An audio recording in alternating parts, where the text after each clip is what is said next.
अस्सलाम वालेकुम मोअज़्ज़िज़ सामीन। तो कैसे हैं आप? उम्मीद करता हूँ आप सब बहन भाई खैरियत से होंगे। खुश्क जिल्द के लिए एक नुस्खा, शहद और करीम और जैतून के तेल का मास्क। खाने का 1 चम्मच रोगन जैतून, 2 चम्मच ताज़ा करीम के साथ हल कर लें और इसमें खाने का 1 चम्मच शहद, 15 कतरे ऑरेंज जूस, 1 बड़ा चम्मच अरके गुलाब मिलाकर अच्छी तरह हल कर लें। इसको अपने चेहरे पर 10 मिनट तक लगा रहने दें और फिर अच्छी तरह धो लें। इससे आपका रंग गोरा होना शुरू हो जाएगा।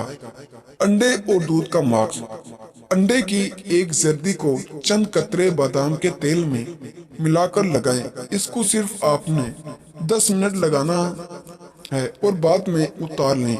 इसे अपना मुंह धो लें। इससे भी आपका रंग गोरा होना शुरू हो जाएगा। बादाम और दूध का मास्क। कुछ अदद बादाम पीस कर दूध में इसको मिला लें और अपने चेहरे पर इसको लगाएं और 10 मिनट बाद अपना चेहरा धो लें। इससे भी आपका चेहरा का रंग गोरा होना शुरू हो जाएगा। अंडे और जैतून का मास्क। एक अंडे की जर्दी लें और इसमें कतरे जैतून का तेल मिलाएं। 10 मिनट बाद चेहरे को ठंडे पानी से धो लें। इससे भी आपका रंग गोरा होना शुरू हो जाएगा। और अगर आपको हमारी वीडियो पसंद आई हो तो वीडियो को लाइक करें और चैनल को सब्सक्राइब करें। तो मिलते हैं अगली वीडियो में, तब तक के लिए अल्लाह हाफिज।